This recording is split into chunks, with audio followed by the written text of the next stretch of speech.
Our keynote speaker today is Josh Ryor. Josh leads PURA's Office of Utility Programs and Initiatives and is responsible for overseeing utility programs vital to delivering a safe, clean, and reliable and affordable grid.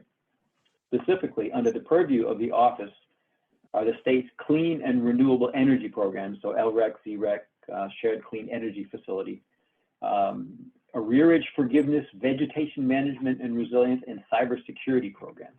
This office is also responsible for implementing strategic initiatives such as the Equitable Modern Grid Framework to modernize Connecticut's electric grid.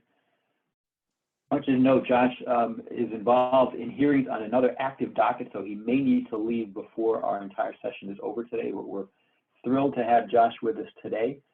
Josh, I'm going to hand it over to you, but first I'm going to mute everyone. So Josh, you will need to unmute yourself. I was starting by thanking you, Mark, for the kind introduction and for the great framing of today's topic. And I want to thank, before I forget, Bernie and Patrice and everyone involved in this webinar today for giving us this opportunity to present. I think too often PURA, at least historically, has kind of been in our hearing rooms and focused on the decision-making process and engaging stakeholders there and not doing as much of this work and presenting what we're doing and also making it more accessible to all of you and inviting you into our hearing room. So hopefully I'm able to touch on a few of those things today. Before I get started, I do have to give two disclaimers. You see the first one there, that this shouldn't be taken as legal counsel. My lawyers tell me I have to say that. I also have to say that this should not be taken, this presentation is my perspective and my opinion alone, and it shouldn't be taken as the perspective or the opinion of the authority per se. So great. So what I'll touch on today, where I want to focus at the beginning is actually a little bit about PURA. I'm sure some of you, like Mark and others, and obviously our panelists are very familiar with PURA and its processes, but others not so much. So again, getting to that core principle of how to engage in PURA, and really our outcomes are always better the more involved stakeholders are in that process. Not saying we always necessarily agree or you'll agree with our decision, but it's always a more thoughtful, robust product. I'll quickly cover where we're at currently, because I think it's really important to understand both the current LREC, ZREC, and virtual net metering programs to understand some of the changes in the new program. And then I'll walk through not only the new program, but the processes that we went through, PURA went through to get to where we got in the decision, talk about the statutory basis, as Mark alluded to, for the decision, and then highlight some of the key program elements. So a lot to get to, and so we'll go ahead and start with about PURA. So just very quickly, PURA regulates the regulated electric, gas, water, and in some telecommunications companies. So not all of the state's electric utilities. You might be familiar with CMAC or Wallingford Electric, but those that are investor owned, we do regulate. And you'll see there that we try and balance the public's right to a safe, adequate, and reliable utility service at reasonable rates. And I'd also put in there, and we'll talk about in a second, just the growing importance of our public policy objectives in our mission, not only clean energy objectives, but societal and public policy objectives, like economic development, for example. So why does that matter? What does that mean practically in this case? So first off, and I just want to be clear, we are also, we are quasi-executive, but we're also quasi-judicial. And so what that means is that we have to follow process and evidentiary rules that are very, very much like a court. And we can only make decisions based on the evidence that is presented before us in that specific case. So again, putting additional emphasis on the importance of folks engaging in our docket process, because really we are limited in what we decide on based on the evidence that's compiled in front of us. And then also, as Mark alluded to, a lot of our work is interpreting statutory language, and where there's discretion, then understanding the broader policy context and trying to make the best decision in the context of Connecticut public policy. And then also, I mentioned earlier that we regulate the electric utilities, and that's really kind of our hook or why PURA is involved in a lot of these things. This new program, as well as the current LREC, ZREC, and virtual net metering program, are both administered by the utilities. So we oversee their administration of the program, and other ratepayer funded programs. I won't get into all of them, but that's kind of the hook and why PURA is involved. All right, just real quick about my office. So as Mark mentioned, I'm the director of the Office of Utility Programs and Initiatives. So there's the Clean and Affordable Energy Unit, which oversees these programs. And we also talked about the hearing that's going on today is actually on the state's arrearage forgiveness program. So programs through the utilities to help folks that are behind on their energy bills. And then the other office, the Office of Reliability, Security, and Resilience, also tackles things like vegetation management, the non-wires alternatives track that we're looking at for renewable energy, and some of the options we have to traditional distribution system assets. And also any storm-related investigations also comes out of that unit as well. So then the last thing I'll say on the framing for PURA about us is really that as Mark mentioned, my office is tasked with implementing our Equitable Modern Grid framework, which was released almost 2 years ago now. And why that's important is the 4 objectives that were in that framework really are the lens with which we try and see all of our decisions that come out of it. So not only meeting and supporting the growth of the green economy in Connecticut, but again, meeting our decarbonization goals, improving the resilience, reliability, and security of the actual product that's delivered to you, and then advancing energy affordability where we can. So great. So that was a quick overview of who we are and what we do. I again want to then move on to kind of a quick overview of where we're at with LREC, ZREC, and the virtual net metering program. And to be clear, that's what VNM stands for, virtual net metering program. So for those of you that are familiar or have been following this, the LREC ZREC program is not new. It was authorized back in 2011 through Public Act 1180, which is a fairly famous act in Connecticut, which I'm sure a lot of you are familiar with. And then you can see there, I'm not going to go through all the different iterations, but clearly the program was popular and continued to be extended. And we are currently in the 10th year of the program, and that procurement and solicitation, actually all of the bids have already been submitted to the electric utilities, and they're currently in the process of actually reaching out to bidders and executing contracts with selected projects. And so that's a key. I kind of gloss over that quickly, but again, this is a utility administered program.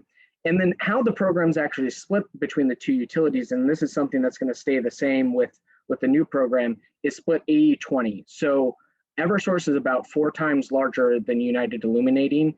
And so the program, and at least in this case, it's the budget, which is $8 million per year, is split 80-20 between Eversource and UI. And a really quick note about that $8 million, it's important to note that it's $8 million per year, but it's actually times 15 years because the duration of the contracts are 15-year contracts. So it's $8 million per year, but for that project cycle. So if you're actually going to do an analysis of how much money has been injected into the Connecticut economy through this program, there's 15 times 10 years is essentially what you do. Great. So a couple other important pieces of context. The current program, for the most part, except for the small zero emission renewable energy credit category, is a competitive solicitation. And there's an annual, historically, there's been an auction once a year. Also, I mentioned the 15-year term for the contracts. Those contracts, though, and this is very important because this will be a change I'll talk about later, is only for the renewable energy attributes, or the RECs, that are associated with the projects. So currently projects bid in the sale of the environmental attributes for their systems, and that's how they're compensated. So again, I mentioned already, we talked about that most of the categories are sizes. There's 4 size categories for different projects. There's low emissions category, and then there's 3 zero emissions categories, and I'll get into those a little bit later. But the larger ones, they have the annual solicitation, and you'll see that the kind of the typical time frame there. And then normally the small ZREC, for various reasons, is actually opened up the next year because the price is set based off of the price from the previous year's or that year's, depending on your perspective, medium ZREC price. So again, this is just context setting. I'll get into how things are changing in a second. So real quickly on eligibility, it's Class 1 renewable resources. For those that aren't familiar, that's defined in statute. So there are certain types of technologies that are eligible. The low emissions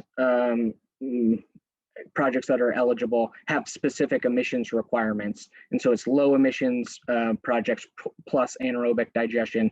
Currently their megawatt cap is for projects up to 2 megawatts. And then for the ZREC category, it's actually currently up to 1 megawatt. And you can see I mentioned the 4 categories earlier. You see them in front of you. And then 2 important rules to note that I'll kind of touch on how they're changing or slightly changing in some cases later, is currently projects can't be split to qualify into smaller tiers. So if you have a 2 megawatt or 1 megawatt ZREC project, you can't split it up into smaller projects to put it into some of these smaller multiple projects into a smaller category. There's all sorts of, and for the panelists that are very familiar with this topic, there's all sorts of nuances to that. But that's the high level summary. And then also currently you have to be connected to the distribution grid, so through UI or Eversource, behind a utility meter and have a separate REC meter. Great, so that's a little bit of context for the current LREC ZREC program.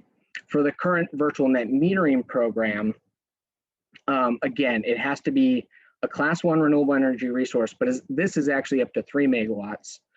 In the tariff, so it says virtual net metering rider, which just is a tariff, so it's an electric utility tariff that's offered by the companies, is available to agricultural, municipal, and state of Connecticut customers, which actually will stay the same.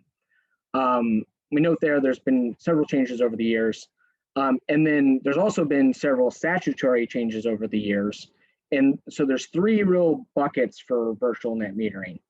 And this cap is also a little bit different as well. There's a $20 million cap for virtual net metering credits for all customers. So all 3 of those agricultural, municipal, and state customers. And those credits are calculated based off kind of actually what's exported to the grid based on a methodology that the utilities have. And then there's also these kind of 2 different carve outs for an additional $6 million and an additional $3 million. For specific types of projects. Great, and then just a couple of more little rules and eligibility criteria. The individual customer, there's an annual cap on how much of a virtual net metering credit you can get, and then there are certain rules around once you hit that cap, the compensation actually changes a little bit. A really important note though, and it's the second major bullet here, is that the caps have largely been reached. Both here on this slide, I've hyperlinked a link to an Eversource report on exactly where we're at with those caps. And on the next slide, you'll see lots of resources. And I'll point out in a second which presentations also can indicate where we're at with those caps. And then very last rule to talk about with virtual net metering is you currently have 12 months to place the project in service with 2 6-month extensions available. And that's fairly similar to what the LREC ZREC program has currently with some caveats there as well. All right, great. So this is the last slide on where we're at today. As you can see, and this is actually drawn directly from the decision we're talking about today, from June 30th of this year, kind of the megawatt deployment to date under both programs, subtracting out for programs that are in both. And then I mentioned good resources, the PowerPoints in this docket that I mentioned. So PURA's investigations are called dockets, and this one is 17-1203 REO 9, and there's 2 presentations given by the utilities that are really good resources. And actually, to be frank, I stole a lot of my material for the last couple of slides from them, and they have more specific information on where we're at with the caps. And then you'll also see there that I also point you to additional resources on the utility websites for the current programs. All right, so without all of that context, both on PURA and the current programs, let's get into the new program that's been authorized. So I want to start with a high-level summary of the program. So the program is meant to be a successor program to both LREC, ZREC, and the virtual net metering program, so kind of combining the 2 together. There's a statutory cap, so again, in statute, of 60 megawatts per year, and I'll get into the breakdown. And the program will be administered by the utilities as both programs are currently. Also, the program will begin next year. So we're currently in the last year of LREC, ZREC, and now next year we'll be moving into this new program, and it will run for 6 years. The first, and what we authorized in the decision, the first year we'll have a solicitation, well, only one solicitation, and it'll be in February. And then all of the subsequent years, so the remaining 5, will have actually 2 solicitations, and we'll get into the timing of that. And then 4 important things, again, as Mark mentioned at the beginning, I appreciate the caveat. A lot of these things are already in statute, and we're interpreting how to make that work in a program. So the project sizes were in statute, so up to 2 megawatts. The annual solicitation is actually for, before, you'll remember I mentioned that the program is currently just for RECs. Now the solicitation is actually both for energy and RECs. So that actually is a really important difference. There's also a new, instead of 15 years, it's 20 years. So that's an interesting change, and adds an extra 5 years, obviously, to the contract. And then there's 2 tariff options, and I'll get into the differences, that have to be offered. The utilities have to offer both of them. All right, so that was a very quick summary. I teased you with that, and now I'm going to get into process real quick. I'm not going to linger on process. All to say that the most important part of this is to give everyone a flavor of kind of how PURA operates and how we typically work with programs like this. It was a little bit different here in that the first step was that we actually asked the utilities who will be implementing this program to provide us with a proposed plan. And then we asked folks to comment on that plan. And then we went back and forth with a series of written comments and technical meetings that we held. And then what is fairly common for all of our processes is we'll have at the very end what's called briefs, where people give their summary arguments. And then moving to the next slide, we then issue a proposed final decision, let people tell us if we got it right, got it wrong, what we didn't get right. Also then have those arguments in person or oral arguments, and then we issued a final decision, and as I mentioned earlier, is on June 30th. So that's a flavor of the process. I want to go back one slide real quick to say, not everything that was in the utilities proposed plan was explicitly addressed in the decision. If it was not explicitly addressed, that means essentially that we resorted to, or we didn't really have discussion on that part of the utilities proposal, and that was effectively accepted as part of the final. And I'm happy to clarify at the end if we need any questions on that, but it should become more clear too with a couple other slides. So Mark also already gave you kind of the statutory background in terms of Public Act 1935, which in 1935 actually came out of, was a revision of 1850. And those are all codified in 16244Z. And I mentioned, I list the subsections there. So that's guiding, right? That's what we have to focus on.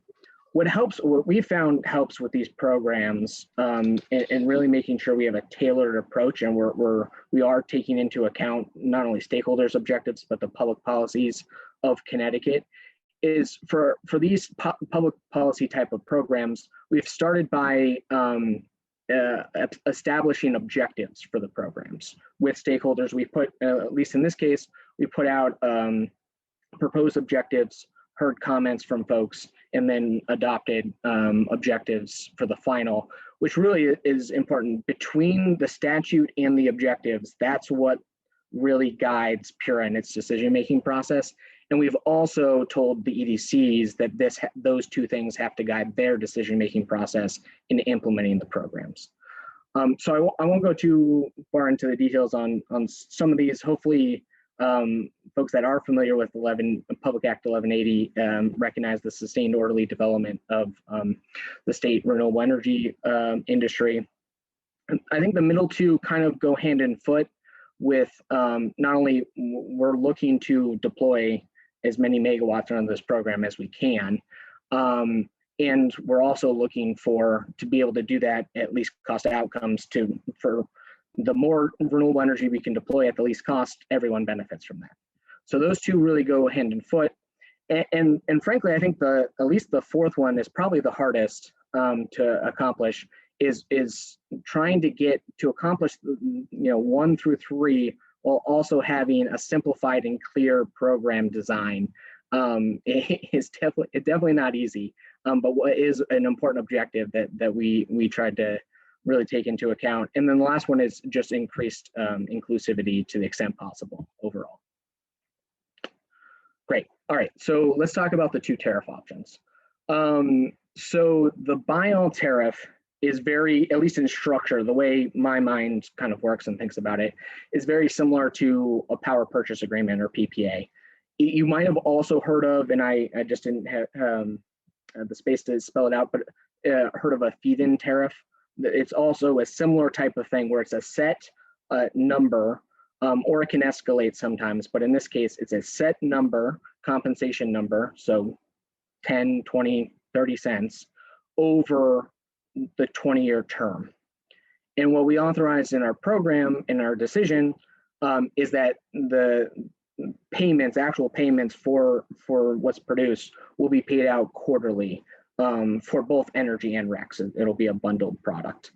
And just one note too, sorry, I should have said this before on my slides. I tried to highlight things that are new, completely new, like the buy-all doesn't exist currently. I then tried to highlight things that are changed, so you can see it down in this slide. And then anywhere I didn't note it, it currently exists in the program. So just to be clear, that's what new and changed are meant to signify. So great. So going on to the netting tariff. The netting tariff is very similar to the current netting regime that we have, or net energy metering. That's what NEM stands for. And we actually were charged, the statute asked us to pick a netting interval. So do we look at daily or monthly? And we actually chose monthly as the netting interval, which for those that know net metering policy well, that's what we currently have.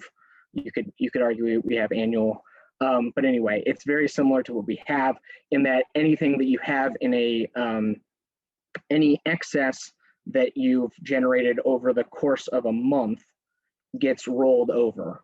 Now, an important change, and it's highlighted in this subtext,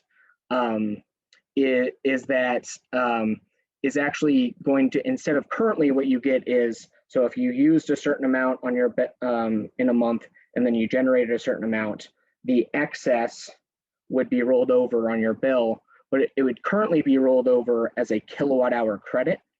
What's going to happen moving forward is that it's going to roll over as a monetary credit. So it'll be a calculation will be done, and then it'll roll over on your bill. It's a monetary credit, and I know that's something that the industry was interested in, so that the monetary credit can actually cover more than just your what are called volumetric charges or your kWh charges. So that's one thing that we authorized. And then what's important about the netting tariff is that, like I said before, the statute said that these tariffs have to be for both energy and RECs. And so the net metering, what I just walked through, is the energy compensation. But what's missing in that tariff is the REC compensation. So the new program, if you bid in, and we'll get into that in a second, that you're bidding actually your REC price. You're not bidding for, so for the buy all, you're bidding for both your energy and the REC. For the netting tariff, you would just be bidding for your REC. And you would get those payments separately from on your bill in quarterly payments. Great. All right. So on to size categories. So as I mentioned earlier, the size categories were actually staggered for zero emission projects and low emission projects. Low was 2 megawatts and zero was 1. It's now 2 for both. In this program, like current LREC, ZREC, zero emission projects will be eligible for the low emissions category. And then, oops, sorry, jumped the gun there. And then the categories, so we have the same number of categories, but the sizes are different because now the threshold is higher. And so I'm not gonna go too into detail on the differences, but there's a summary chart there for people to look at later. Yeah, okay, great. So the decision also authorizes, just like how, and you'll notice that there's no new or changed on this bullet. So just like the current program, it also authorized competitive solicitations or auction or reverse auctions more specifically for the larger categories of projects. The decision walks through in some detail the authority's finding in terms of its statutory read, and also it just is consistent with the current LREC ZREC program and some additional analysis that we did on social outcomes or social benefits, I should say. And then as I mentioned earlier, there will be in future years 2 auctions per year. So how that will work is the first auction will be in February. And unfortunately, when I was going through the decision again, it seems like for the umpteenth time this morning, I noticed that it does say January in places. So to be abundantly clear, February of 2022 will be the first auction. 2023, there will also be an auction in February of that year. And then there will also be an additional auction in August of that year. And then all of the rest of the years, the 4 remaining years, will follow that same cycle. Great. One thing that the decision did highlight is, again, similar to the current LREC ZREC program, and again, there's no change or new here. It just makes sense that for the small emissions projects to actually have the price administratively set, not only because of the administrative burden, and I don't know if Sean might talk to this later in terms of what other states do, but having an auction process is actually fairly unique for commercial solar, at least at this scale. So it also is kind of consistent with what other states do. And again, just the administrative burden was something that kind of to us was made clear. And so for those smaller projects, so under 200 kilowatts, the price will be administratively set. It will be first come, first serve, as it currently is. And what is a little bit new is that the way compensation, usually I mentioned earlier that those programs are kind of staggered. They're not going to be staggered anymore. It'll be contemporaneous. And so we're going to set the 2022 small ZREC price, or small zero emissions, I can't call them ZRECs anymore, project compensation, roughly equivalent to what it currently is. We still need, there'll be a public process on what that number is, but that's the direction we've provided so far. And then for subsequent years, we'll develop a methodology that pegs it to the auction prices so that it's consistent. Great. All right. So another new thing, and I mentioned, and I'm sure everyone caught the kind of emphasis that I placed on the fact that there has to be, like, customers have to have available to them both a buy-all and a netting tariff. And so the question then becomes, how do you how do you make that auction work, right? There's different ways, and the authority really tried to think through and listen to stakeholders in terms of what are the different ways that this can be done. And really the best, based on not only the statutory requirements that I walked through, but some of the other things I've walked through as well, in terms of the monthly netting interval being something that was set, and the size categories that stakeholders seem to agree on. Given all of that, the authority came to the conclusion that what kind of makes the most sense is to keep those categories the way they are, have folks bid into both the buy-all tariff and the netting tariff, and then to compare those. And I'll get into a second how exactly that's going to be done. And again, I think it's something where, based on all of those objectives, you can kind of move one thing in terms of the project size categories or monthly netting, and maybe there's a different solution that you could come up with. Certainly there's a lot of different choices. I think everyone would agree there weren't any optimal choices to choose from in this regard. But again, so what the decision authorized and what's going to be done is that projects can bid in under either the buy-all tariff or the netting tariff, and then those bids will be compared to each other on a roughly equivalent basis. Okay, so I said timeout, and really the timeout is, okay, so what do I mean by roughly equivalent basis? What does that mean? So if we were going to talk about comparing the bids, I just want to walk through an example quickly.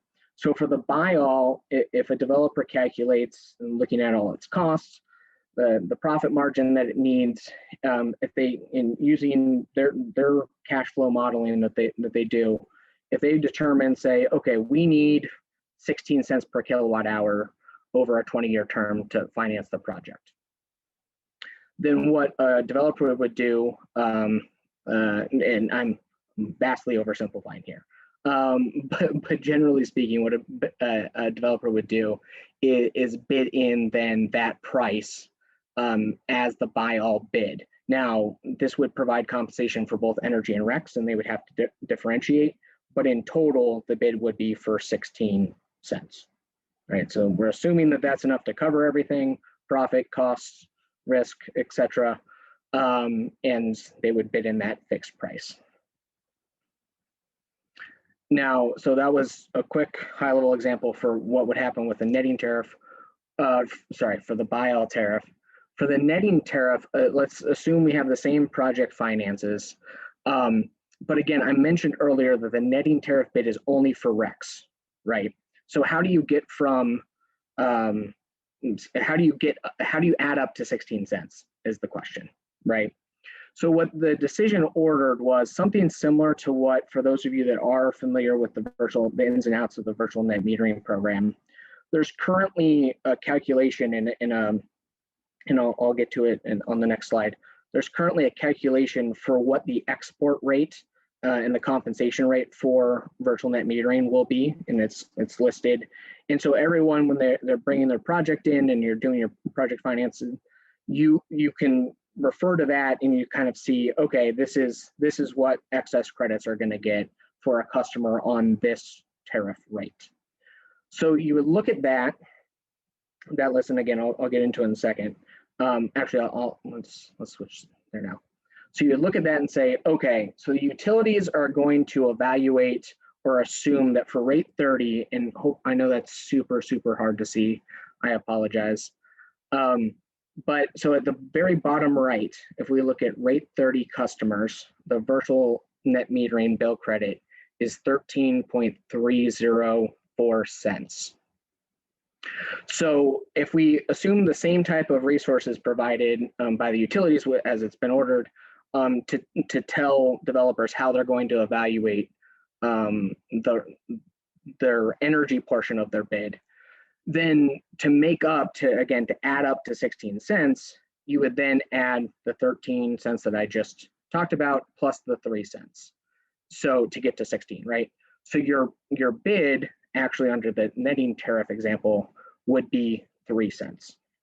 Now that's, I'm neglecting to go over the fact that, developers might have a different forecast of what they think energy prices are going to do from the methodology that that we eventually are going to approve. But that's something, just to be clear, that's something that's still going to come before us, and we'll have a stakeholder process around. So one of the things, I'm just going to jump back to the last slide real quick. That's important to note in that is, you heard me talk a lot about energy. I didn't say anything about demand charges. One of the differences here so for the buy all tariff, there's no reduced demand charges. Customers, it's a separate transaction completely apart from your load. With the netting tariff, you're still netting behind the meter. And so the utilities are going to be calculating what essentially the retail rate, avoided retail rate might be, but they're not going to take into account the avoided demand charges, which is an added benefit, or depending on, maybe benefit's not the right word, but it's a potential additional compensation stream that wouldn't be captured in this methodology. So all that to say, with hopefully that example was somewhat helpful.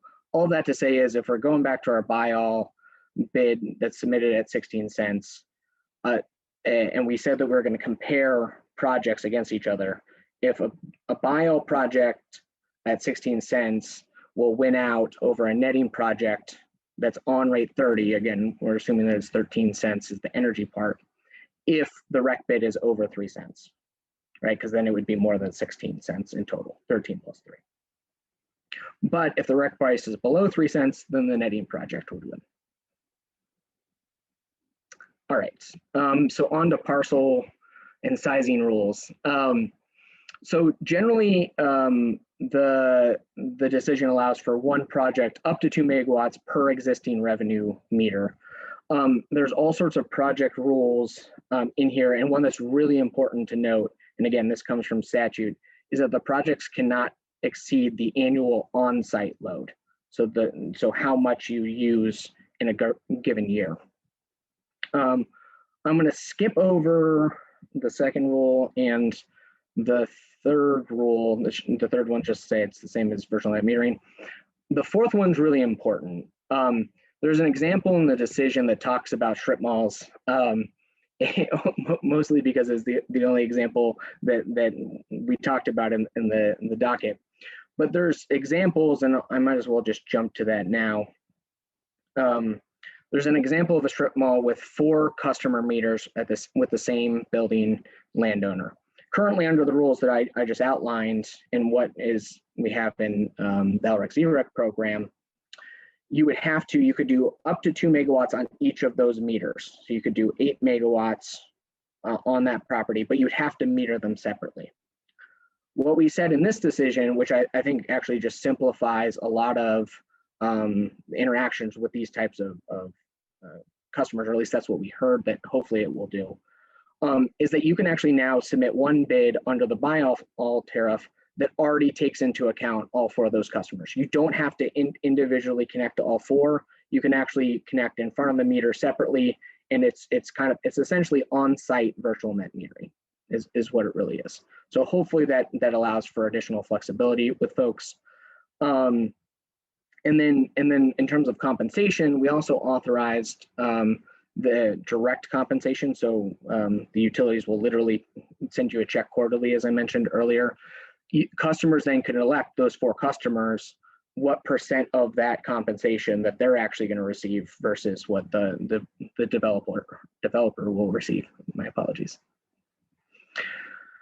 Great. All right. So another, and I'm trying to highlight throughout some of these new opportunities is because, again, as we talked about earlier, there's, a lot of this is in statute, but we do have some discretion to try and further other public policy goals.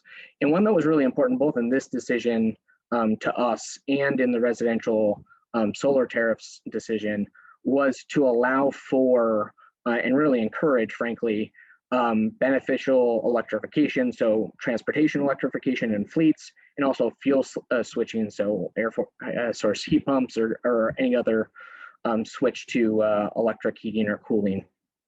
So I list out a couple of different kind of parameters and rules around that to safeguards, because one thing that comes up in this program that doesn't come up in the residential program is if you assume that you're actually going to have more load and then you don't, then we've actually taken away an opportunity for another project to come online that could have potentially come online if you hadn't said that your project was going to need to be bigger.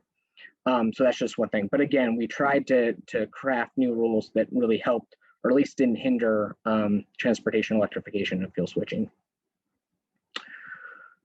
Great. And then just on the specific virtual net metering rules, again, there's still the same customers, and you might see SAM as an acronym that's used in the decision. Same customers are eligible.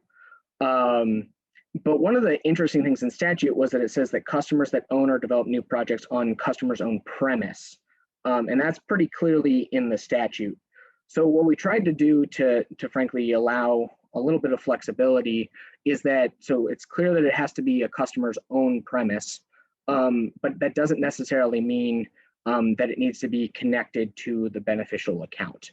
So for example, if you're the town of Waterbury and you have your town hall that you want virtual net metered, but you have a field somewhere else that you want to put a project, that's perfectly acceptable under these new rules. The other thing that's a change is the definition of beneficial account. There's some discussion there. I think it's fair to say that the authority took a broader view of that definition, meaning that it's not just a beneficial account isn't just a specific meter, but is actually the set of meters for any one customers. And there's really, I guess now I am speaking very personally, but there doesn't seem to be any policy reason to not allow for that. You're only going to allow for more customers and bigger projects and the economies of scale that come with that. Great, so I want to talk about bid adders and equity. So we've already authorized a bid adder for landfills and brownfields, which are really important. Obviously, we have other environmental policies in Connecticut and citing where on landfills and brownfields, obviously, then we don't have to cite on core forest or on agricultural land.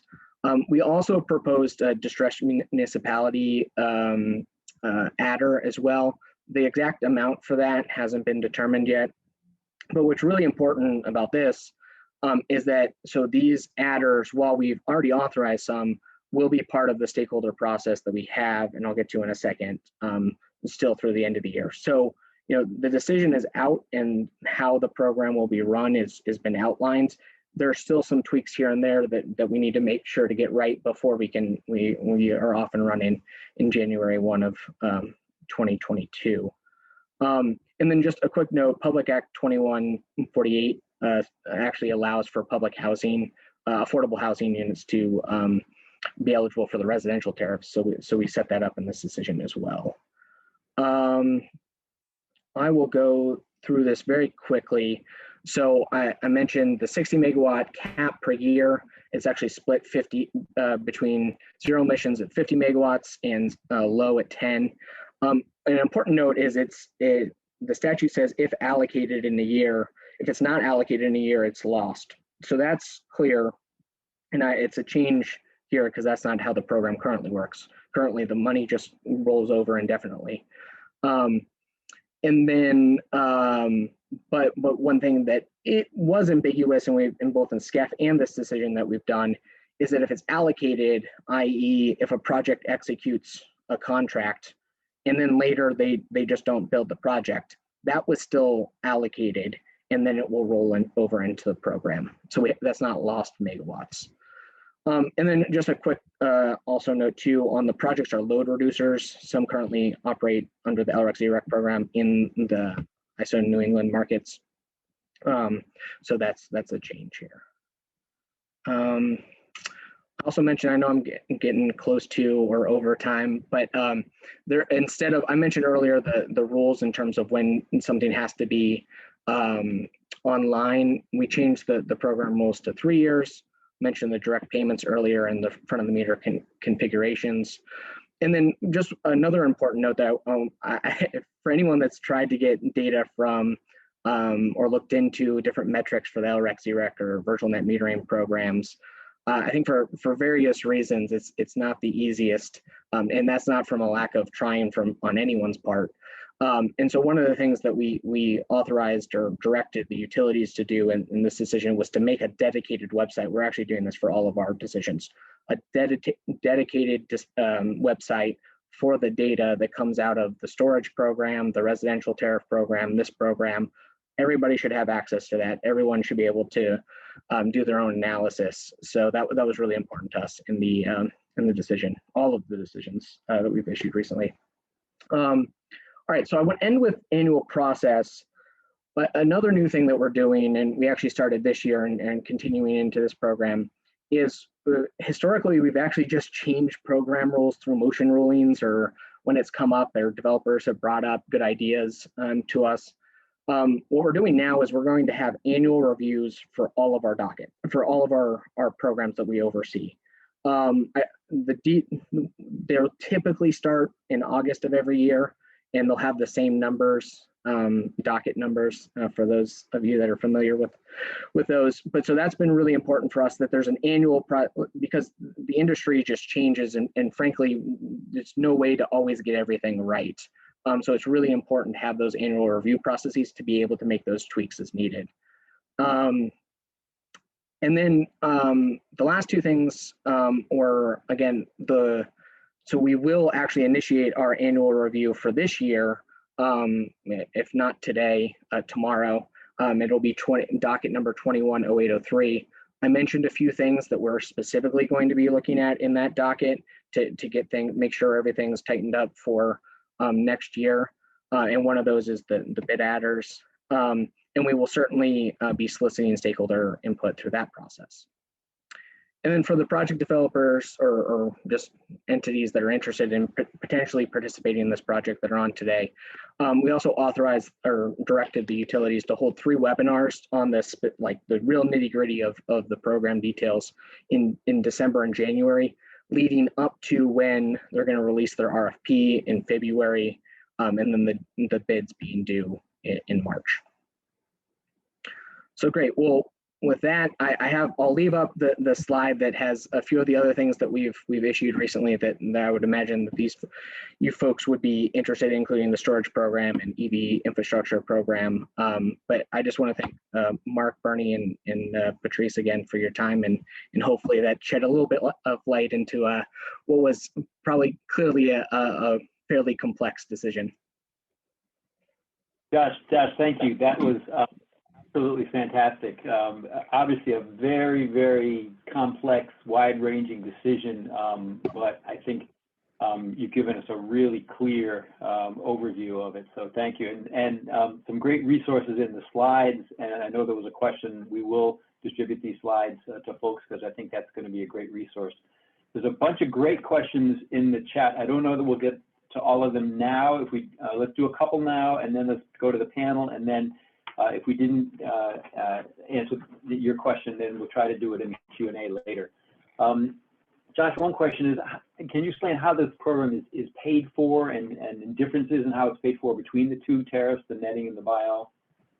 Yeah, that's a great question. So it's the mechanism for how it's paid for. We're actually going through a review of currently, but it's really important to note that, and where I'm going to start in my answer there is, so the utilities have currently something that's called revenue decoupling. So what that means is that we, PURA, authorize a certain amount of money that they can recover every year, and regardless of changes in their sales, they get the same amount of money. I'm simplifying there. So what's really important to note about that is that whether you go into the program under the buy-all, which would be a direct payment to a customer, or you go in through the netting tariff, where the energy portion is just avoided energy payments from the customer to the utility, that effectively, from an accounting perspective, is the same thing. It ends up being, plus the REC payment, ends up being the same thing, in that the utilities then have either paid out or lost that amount of revenue, and then ratepayers actually, because we have this revenue decoupling mechanism, then pay for that missing money essentially. So it's the same between the 2 tariffs. But the mechanism and how it would be tracked is actually goes through this thing called the revenue, the rate adjustment mechanism. So that like is a super wonky answer, but I wanted to cover revenue decoupling to make clear that it actually it ends up being, while they're very different tariffs, it ends up being kind of the same compensation how ratepayers pay for the actual program. Great, thank you. If you're through with your slides, you may want to stop sharing. And there's a great question here, which I'm going to read. It's from Mackie Dykes. You may want to read along, Josh. It's in the chat. But so for bid comparison purposes in the auction, for the netting tariff, the virtual net metering type calculation will be used to calculate the electricity cost. However, for purposes of actually compensating the owner, they will be compensated at whatever the retail rate is at the time. So the actual compensation will most likely be different than the calculated value at the time of the auction. Is that correct? Yep, that's 100% right. And I think that highlights two important things. One, understanding the and really making sure that the methodology that's assumed on at least in terms of the methodology the utilities will use to compare the bids is using the best inputs possible. One is an assumption of how much retail rates are going to go up, and historically we have a pretty good sense of what that is. It's about 2 to 3%, closer to 3 on average. Individual years are different, obviously, so that will be important. But yeah, I mean it's going to be, and so obviously then it introduces a little bit more risk, right? Going through it that way. Then I think the question, and why I highlighted it earlier, is that additional demand charge, avoided demand charge revenue is, so I think, and I don't want to speak for the developers, but it seems like it would be, a balance between, is the additional risk worth maybe that extra revenue? And I don't know the answer to that. Okay, so here a question on the demand charges, and the question is, so can you simplify and say buy all allows for offsetting demand charges, and net NEM, I guess the netting tariff allows for capture of future energy inflation value? So the first part isn't correct. So the buy all will not avoid demand charges. So it's just, you just get compensated for exactly what the contract price is for. And then the netting tariff, you'll get the future energy, the retail rate, avoided retail rate, plus you will also avoid demand charges, because presumably your peak demand as a commercial customer is during a time that the solar facility will operate, and therefore your demand, your kW charge will be lowered, and so you will also capture a demand charge reduction, essentially. Josh, I think probably some of us are having trouble getting our heads around this concept of negative REC bids. Can you maybe help us make sense of that? Sure. It's unique. It's definitely unique. So a really great point was brought up by, I think it was actually a colleague of from Lodestar that brought this point up, that that if you're getting into comparing the netting tariff with a buy all tariff rate, anyone that can bid, so say, going back to the example, and I actually have a slide in the slide deck in the appendix on this. If you say the developer could bid in a price of 10 cents, right? The buy all, that's no problem, right? You can bid in 10 cents. If you're on rate 30, the example that I gave earlier was that it's 13 cents, right? So you're going to bid in 3 cents more than you quote unquote need, and then you would lose out to the buy all customer or tariff customer that bid in the 10 cents, right? So the question then became, and that's a great point. The question then became, okay, how do you adjust for that? And I think there's some suggestions that then we can just assume we can take the netting tariff bids and evaluate them separately, which is something that we thought long and hard about it, and is certainly an option that we could have pursued. I think there's the potential. There's one, doing it that way, there's a potential for you to then get different bid, not the lowest price bids, just definitionally. Anytime you add additional buckets that you're splitting people up in, you have that potential. But then the other part of it too is you'd still have to, because the statute, and this is why I was emphasizing the statute, required both energy and RECs earlier, is you'd still have to look at the energy portion and compare netting bids against each other, either way. So there isn't really, and again, that's not to say that's, that is one thing that we could have done. I think at the end of the day, the ability to then bid in essentially a negative REC, so lower your price. So if you're 13 cents for a netting, you're on rate 30 and it's 13 cents, doing -3 annually, making that payment, and the developers can make that payment on behalf of customers. It most easily, or maybe not easy is the right word, most clearly provides an opportunity to have competition between bio and netting, but also within the different customer categories of netting tariffs. Okay, great. We've got a couple questions. I can see we're not going to get to all of the questions before we go to the panel, but we've got a couple related to the strip mall, the aggregation of meters. One question was, does the strip mall rule apply similarly to master metered accounts? And another question is, does the release from the need to submit 4 projects for 4 meters in the strip mall mean that the strip mall owner can do the volume allowed for the full property, even if one tenant or more doesn't join in the project, assuming tenants pay for their own electricity? That last question's that's a great one. They would, so those type of details are still going to have to be worked out in, so we haven't explicitly addressed that scenario, to be honest, and to be clear.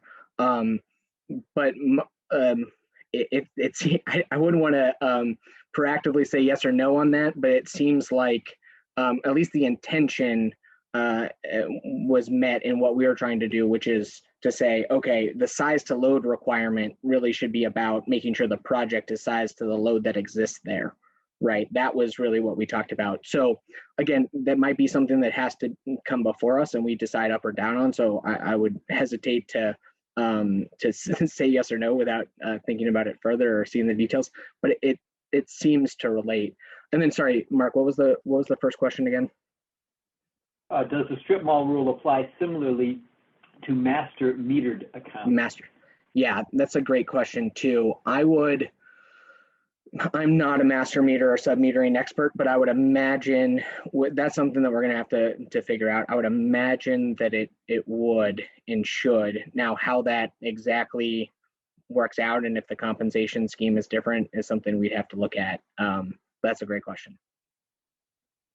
All right. Well, there are a lot more, but I think it'd be good now to move over to our panel.